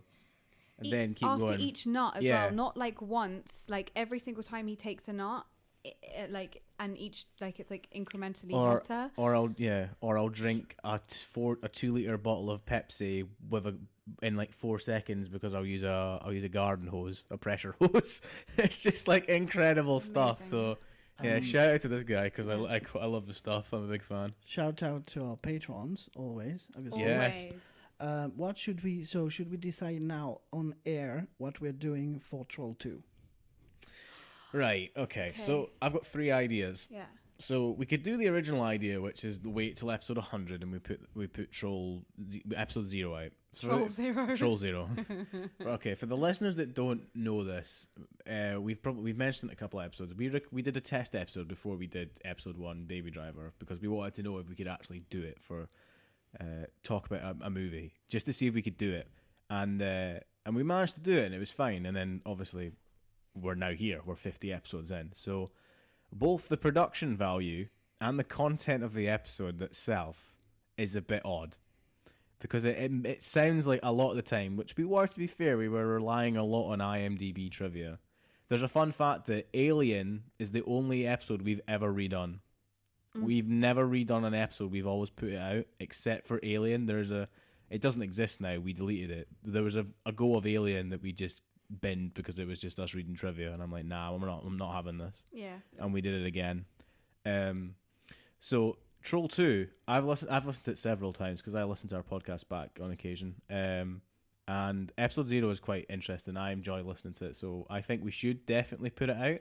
So we can either stick to the original idea of episode 100, we put it out, or we decide on the date August 19th to put it out. We could do that as well as the 1 year anniversary because it was recorded around that time, or we wait for another date.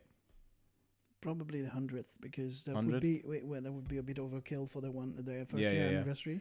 Yeah. I also had an idea that it would take a hell of a lot of effort, that we get a transcript of that episode and we act it out again. I.e., we don't change anything we said. We write down a script and we act it out together. There's the 3 of us as a dramatic version of that episode. Oh my god. So we're just doing an episode of the podcast, but we've got a script, and it's 100% the same episode. If it doesn't work though, that might be a bit strange. What do you mean? Like, I just mean if it just feels a bit forced. Well, it'll just be us acting. Yeah, Okay, we I can guess. just try, and it's cool because before we started all this, I checked, and I was once you pass the 50, you're considered a bit of a veteran already. So the 50 is a big mark apparently, and we don't have huge producers, and we are not like Joe Rogan, who has 3 guests a day and who passed 1,000 episodes. That guy's a champion, because if he does those episodes back to back, that's incredible. It's tough work. The Alien episode that I just mentioned, we did that after it, and we couldn't do it. We weren't there. I think nowadays we could maybe do 2. We could possibly get 2 episodes done a day, but it would have to be like, we'd have to have like an hour break between, but we could definitely do 2 in a day if we needed to. Yeah, I think we've done that before as well. Yeah, I'm sure we did. Yeah. Watch the movies a bit before. Mm. I think there is an elephant in the room that we should probably discuss. Mm. Oh, Sorry, hello. that's a terrible elephant. Sorry. If you're a patron, you have access to this episodes. You're the only one in the world to have access. Episode 29, Black Panther was removed at some point. Yes. What was it? One of Anouk's friends said that that episode could be a bit misrepresented. So we made the executive decision to pull it until an appropriate time, that we had somebody on that could discuss it to this length that it deserves. Yeah, and we didn't get. Is Karen coming in the end, or I don't know. I think she wanted to, but I don't know when she's coming. We haven't heard heard anything. I think there are certain things that we probably have to be really careful when we're talking about it, because we actually don't have the same experiences. Exactly. So I think it would be kind of unfair of like 3 white people to talk about like black issues, race issues, or even like American race issues, which are probably very different. So that's why we took it down, because I mean, I didn't realize it, but when I listened to it, I kind of could understand how it could be taken if you don't, especially because I think sometimes we forget that people listening don't know us. No, not so yet. if we say something that could be misconstrued, how are you supposed to know that we were saying it ironically or as a joke, or if that makes sense? So I think that was like a learning curve for us, that like there are some things that we should probably be careful of. Yeah, we always discuss if we're going to do an episode. I think we did. We did Black Panther because we're like, oh, it's such a big movie, we should talk about it. But Yeah, I think if we'd sat down and thought about it, we should have went like, what can we add to the conversation? And I don't think we added anything new or in a perspective that wasn't already being said. So yeah, I think that's another reason why it's not there. So, but for example, if Caroline does come, there will be another aspect to that, because Caroline has parentage in Tanzania, right? Tanzania. yeah. So I think that would be she knows, she goes there as well, so Yeah. she probably has that experience, and yeah. So that would add something to that conversation. But as of the moment, it's not worth having out really. Yeah, I mean, it is crazy to think 50. I think that's a huge number actually. A whole year of podcasts is pretty big as well. Yeah, and with all the extras, it's probably a bit more like 60 actually, but Probably. yeah, 50 numbered episodes, yeah. Yeah, because when I started the numbering, there's just one that is weird. That's Super Mario Odyssey. I counted it as an A because it was a video game, but that it's a single issue thing, so that's not how we're doing it now. Now, for instance, the if we have time, or if you want, the thing we'll record about Detroit Becoming Human right after that will be 042.1 when the original was 0.0, which helps a bit to get to know where you are Sure. Right. in the world of our episodes. Yeah. Okay. Yeah. Cool. I'll add that thing you do in the vault. Right. Okay. Yeah, which we'll talk about. Yeah. And what the film Anouk said, I won't attempt to pronounce it because I'll butcher it. Les parapluies de Cherbourg. Okay. That one. Is that the umbrellas? Of Cherbourg. Yes. Yeah. I knew what umbrella was in French. So And incidentally, it's funny. It's in Dutch. It's parapluie. Like but yeah, plenty of Dutch words based on French directly. Oh, I never knew that. Lovely. But you also have like au contraire here, or is it in the US? I guess, like some French words. Oh yeah, like déjà vu. Yeah, exactly. Just taken as they are. Yeah. Yeah. Do you feel you have anything else to add about Empire Records? No, I think we kind of covered it. It was a movie of its time. It is a bit strange and it does feel a bit disjointed, but at the end of the day, I think that kind of summarizes how the movie feels about the world it's representing as well, to be fair. So Yeah, that's actually a good point. And I actually did quite like how it was about kids that don't all have it sorted and not everything's kind of great for them. And isn't that what we all felt like? Yeah. Well, not all of us, I'm sure, but most people do have that moment where they're just like, I have no idea what I'm fucking doing. And there are also people that seem to have everything together and they're always happy, and actually they have nothing perfect going on. Yeah. Like it's like Yeah. they might be hurting as much as anyone else. So yeah, kind of a mental health. Yeah, and they talk about clearly there are some dark themes, which brings us back to our not the room, but the disaster artist episodes. Suicide is in there quite a bit. Yeah. And Yes. it's not hiding from the fact that it exists. Or No. yeah. That's interesting. Yeah. Yeah. We'll do the rating and I'll announce an idea I had that we will be doing to celebrate something as well. So are we going to the rating then? Yeah, it's it's a vault episode. So So there's no rating. Sorry, we don't do that for. Yeah, the question is if it's staying. Is in it the staying in vault. the vault? That's the one. I forgot what I did for Never Ending Story. Sorry. God. So, Yann, is Empire Records staying in the vault? Empire Records Remix Special Fan Edition is a big anchor in the vault. Yes. Slamming the vault door shut. Big wheel is turning. Okay. Locked in forever. So, I just had this. I had this idea.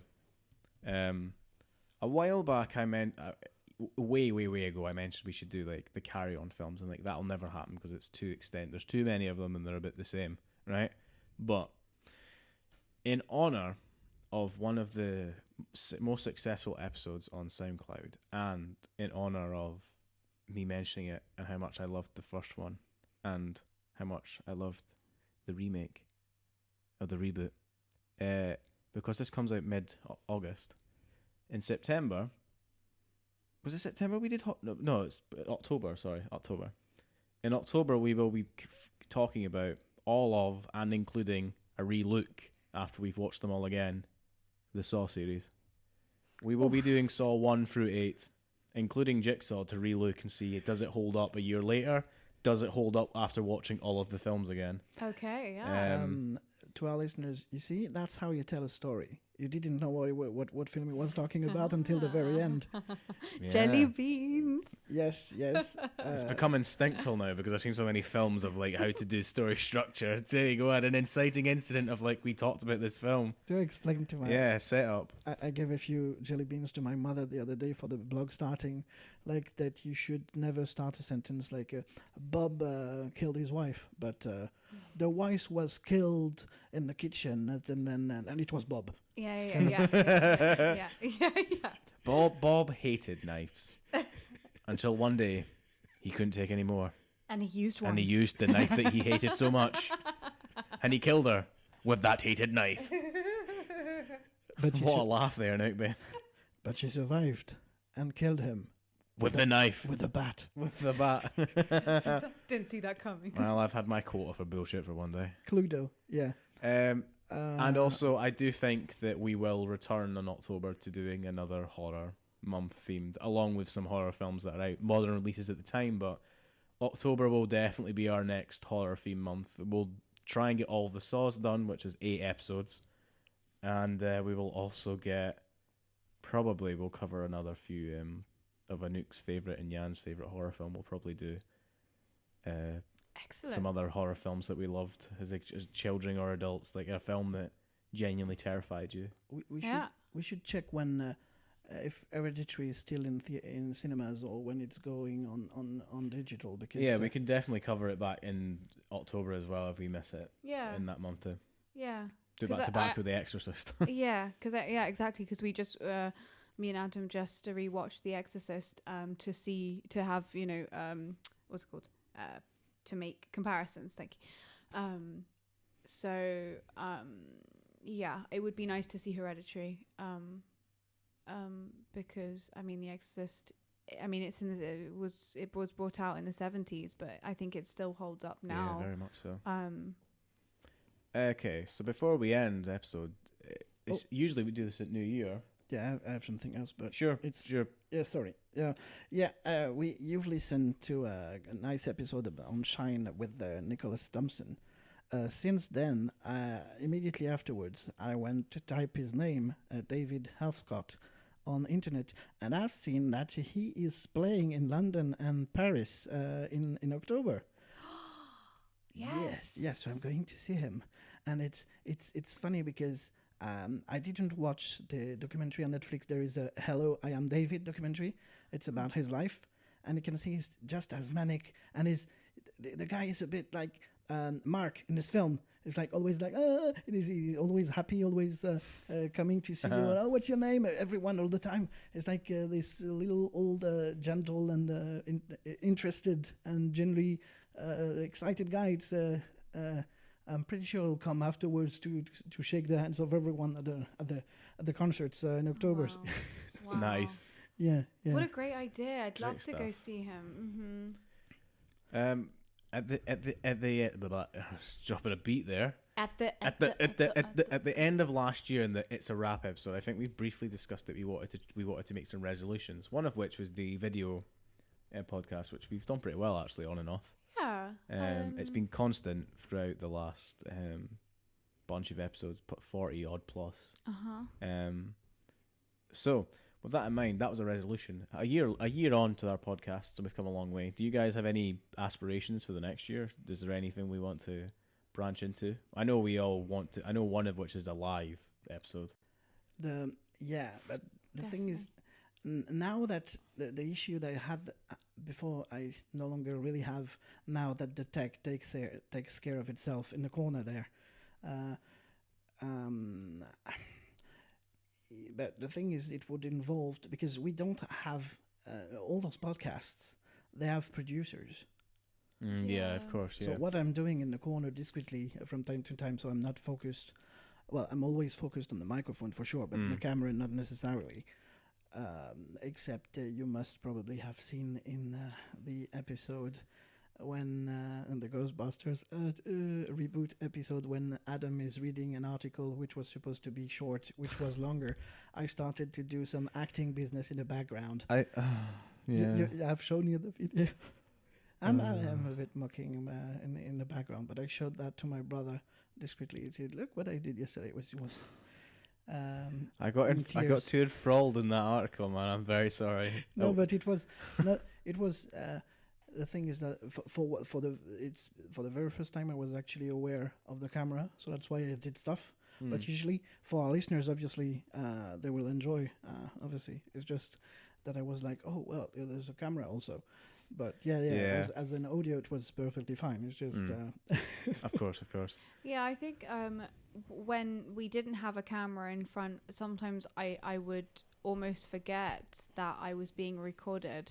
And so it's actually quite nice to be reminded, like with a camera, because, you know, you start projecting, you have more energy in your voice. Like you kind of remember that people are listening that don't know you or aren't in the room with you. And so I think it's also like a really good reminder for all of us to be like, keep on your game and understand that not everyone, you know, like some people are listening. Something that we have that we didn't have before, and it came organically. Now we have a central hub. There is a website, goodbadstandardpodcast.com.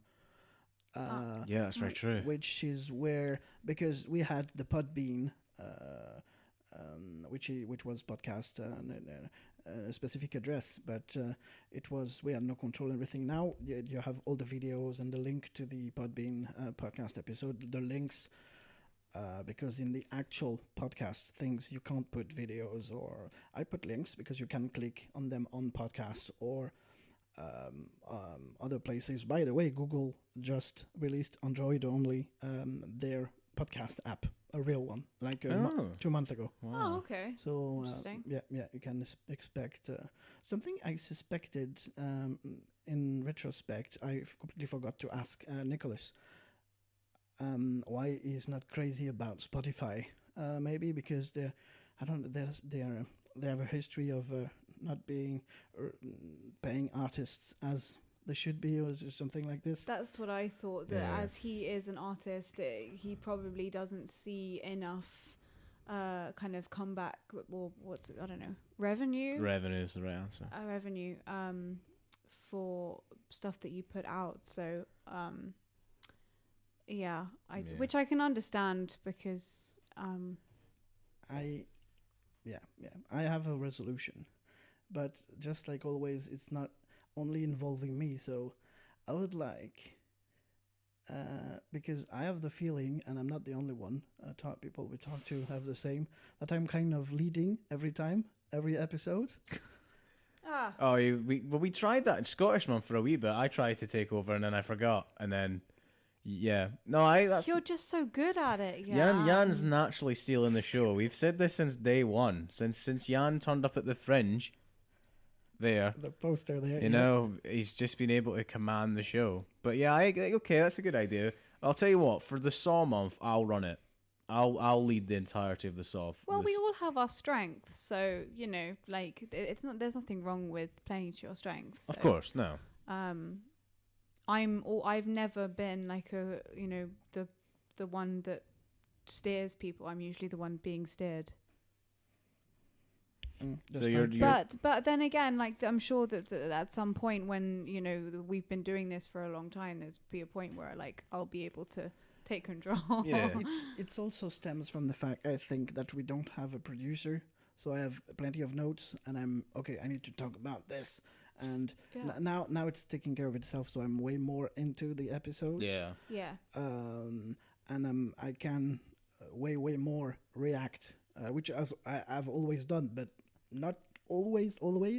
Yeah. Rather than, okay, is he finished talking? Okay, my next point is coming.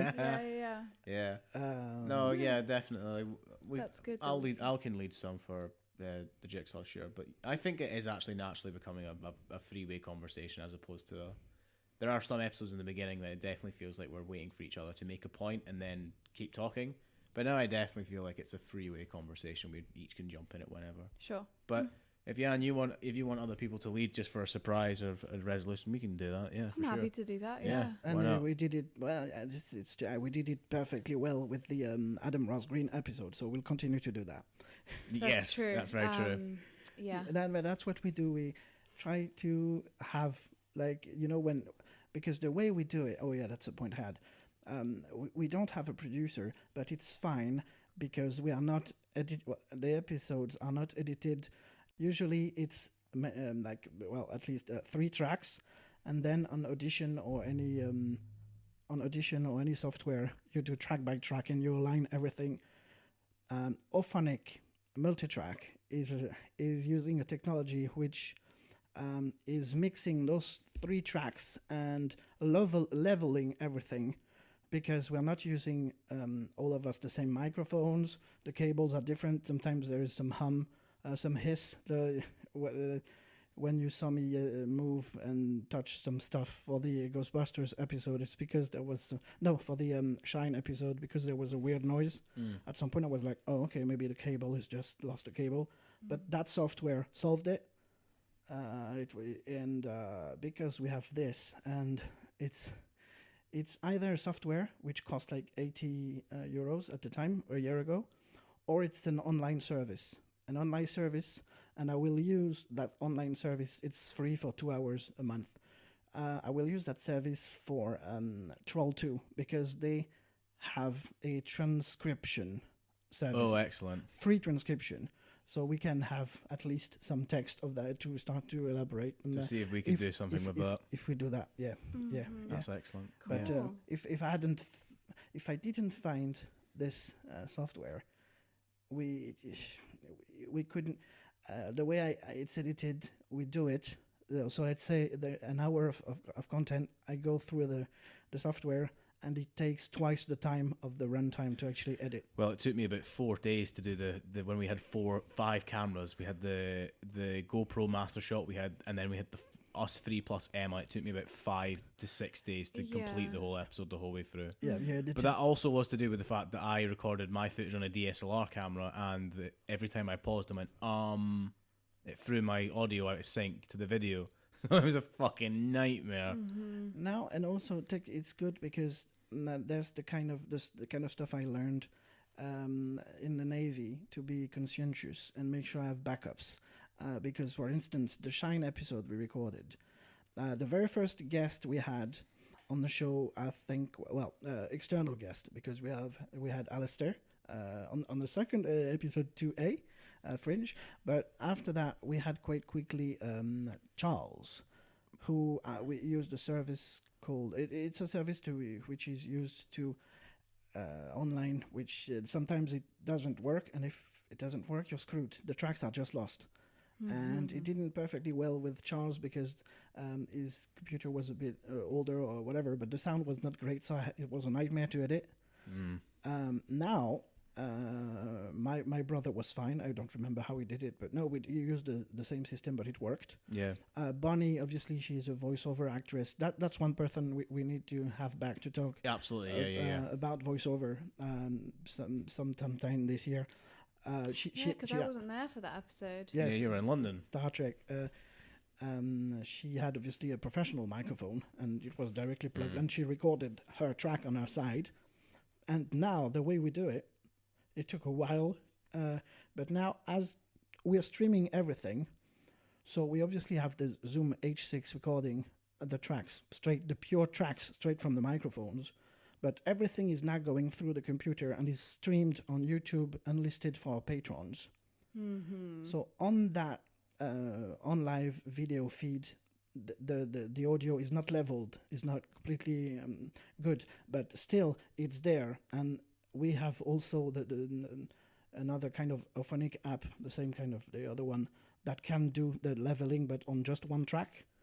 So there was a problem when we did Shine. So we lost. Well, we couldn't have the track on the guest side, but it was fine because I had at least 2 backups: the original source, and the video feed. So yeah, as I told Nicholas was there. I'm sorry, it just didn't work. It stopped. It's fine. I'm kind of obsessed about those things, and I think it happened once. We started with Thor. The first 5 minutes, I forgot to press the button. Oh yeah. Yep. So Yeah. But the good thing is, as long as we can hear ourselves, it works. And I just need to make sure that I'm recording on the recorder behind. Excellent. But it's the technology is just taking care of itself, which is quite cool to have figured out This that. early on in the Yeah, process, nice. Yeah, Very yeah, cool. yeah. Because we started videos with not the live videos, but videos with the GoPros. this and- year. Yeah. It's January. That's Yes, true. the Scottish month. Ahoy. Okay, the new Scottish month. No, Oh, it's, I didn't ken that. The one It's- episode we've had 2 goes of I didn't ken that. I can't remember when the second one was, but the first one was with Emma when she read it Doric words, and then we had another one, but I don't remember when it was. We definitely had a round of guessing what some words meant. Wasn't this in the Bin Laden with no or with No, it wasn't Bin with Laden. Laura? No. I'd have to look it out. Yeah. I can't remember. I can't remember the second round of that. Yeah. Anouk, do you have a resolution? Anything you want to do with the show? Not that I can think of. I mean, I guess just like keep going, like as we're doing. Like I'm very happy with the way that we're doing things now. So I guess just keep my energy up and remember that this is going out to the world. I do sometimes forget because I'm like, with 2 friends and in my own living room. And so I definitely want to work on like, keeping the flow. Yeah. But then actually maybe organize my thoughts before I come on online. I love it when Anouk goes on, because audio listeners will know that Anouk doesn't speak for long sentences. So what Anouk makes her point and then stops, and then I'll come back and make another point. If you let Anouk speak, she like slowly shuts down. She like just slowly stops Stop talking. online. Yeah. No, but it's exactly what you're going to say, but then you for some reason you go too long and you think I've forgotten what I've said, or I think you go, have I made my point yet? And then you're like, wait, what? Well, I didn't know how to say that. Like, so Yeah. like whenever we start podcasting online, like, Start recording. Am I making any sense? Yeah. But yeah, because sometimes I ramble on and I I don't really know what I'm saying, and then like in the Ghostbusters 2016, I was talking about Chris Hemsworth and the being receptionist. a caricature of a receptionist in like a 50s film like Marilyn Monroe. That's all I wanted to say, but I kind of went on and on and I didn't really know how to say it. So the one I talked about is involving you. So obviously, if you know from the Stoics that it should probably be something that is entirely relying on me. So what I would say really for mine is to change the way I see things and watch every movie we're about to talk about twice. Yeah, we do it sometimes, yeah. One first time as a moviegoer to enjoy it, and then being more analytical, because I watched Incredibles 2 and I noticed some weird stuff that I really hated in some other movies. And for me, it didn't. I was like, oh Jesus. And again, it's not at all related to the fact that it's strong women. It's completely different. It's a plot point, but yeah, watch the film as I used to do before ACS. Just watch the film, and then watch it again. Yeah, I agree. My one is that I want to wear more than the same shirt in every episode. If you watch the video feed, I sometimes wear this blue one, I sometimes wear a green one, or I'll sometimes wear the Birds of Paradise t-shirt. I have about 3 shirts that I wear for the podcast. So I would like to expand my wardrobe of clothes that I wear for the podcast so it doesn't just look like I own 3 t-shirts. Because I'm sitting in this, I'm like, did we record yesterday's one? Obviously, you're watching this on August. You're watching this on August 19th. No, you're not. Well, if you're watching if you're on YouTube watching this, the first 30 odd minutes of the episode, you will see that I'm wearing this. I wear a lot of the same clothes, so I would like to have that. But with that in mind, I would also like to maybe have an idea of going for a t-shirt or something later down the line. Or maybe doing the mugs, because we have the ego mugs, as we call them, which we don't show as much anymore because we're sitting on the sofa. But I think maybe some mugs or a t-shirt or something would be a good idea to think about. We did get some feedback from a relative of Adam, Okay. saying that maybe we go on for too long. It was my mum. My mum said, "Have you ever considered doing shorter ones, not for every episode, just like for sometimes if you did a short one?" Because she was like, sometimes it goes on, but I thought, because I know I do this for podcasts, like you pause it and you come back to it, and she's like, "Oh, I don't usually do that. I usually sit and listen to it in one go." So that's just for the way. Okay, so maybe that's the way she consumes the content. But I also, that's a very good point, because I said that in a recent episode. Oh no, privately, because as it takes me twice the time. I mean, the wine episode. I spent 6 hours, right? 6 hours on the wine, and that's again thanks to Ophonic that makes it that I just have to cut the dead times or the weird, because there are some people that just throw the thing out there, and that's what you do when you don't have a professional editor. Yeah, that's true. Most podcasts. I don't know. I'll need to ask. That one time I was abducted by aliens, Jamie and Bree, how they do it, because I don't know.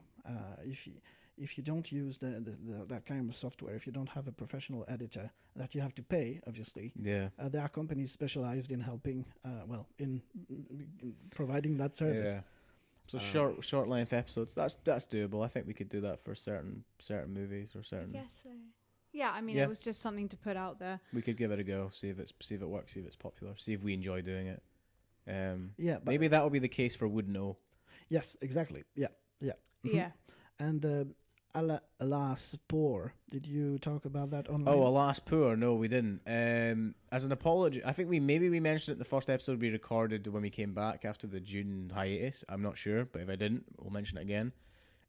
Alas Poor is essentially our apology or our makeup for missing a month of actually recording live stuff. Because one of our Patreon pledges is that you get access to the live episode streams, and also you get the episodes as soon as they're done. So as soon as this is finished, Yann, once he's put as soon as they are edited. Edited. As soon as they are recorded, it's if you go for the legendary £600. Oh right, is that ridiculous tier? Sorry. So yeah, as soon as they're edited, so essentially you get more episodes quicker. And because June we didn't really have anything new coming out, I was like, right, let's do a series to make up. So Alas Poor is essentially the 3 of us pick a movie that 1 or 2 of the other hosts would not enjoy, be it for the content of the movie, be it because it's not a genre they like, a director or an actor they don't like. We pick one, we put it into the hat, and we pick one, and we watch the movie, we talk about it, and we see, can we put aside what we don't like about the certain thing, and can we talk about the movie critically, or even find some enjoyment in it. Obviously the pun is Alas Poor is from Alas Poor Yorick. I knew him, Horatio. Yeah, I'm pretty sure what time is. I'm pretty sure once we're done, It should not take more than 10 minutes to talk about Detroit again. I shall show you that Tales from the Crypt is just beautiful in terms of scripting and twist and stuff. Do we really don't have anything else to add now? No, I think we're That's good. me. Yeah, that's me. Okay. Oh, something that also helped a lot with the schedule is that when I started to move, when I came in, You moved. in March, that happened. Yeah. So thank you again for listening. That was the episode number 50. The episode for the 1 year anniversary. Yeah. And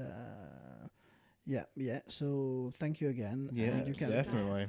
website goodbadstandardpodcast.com, the Patreon. Everything is still there, and we'll see you around. Yeah, Bye-bye. see you very soon. We See you were soon. Here's to another 50. yes, we were Adam. Anouk. and Yann. Bye bye. Bye, guys.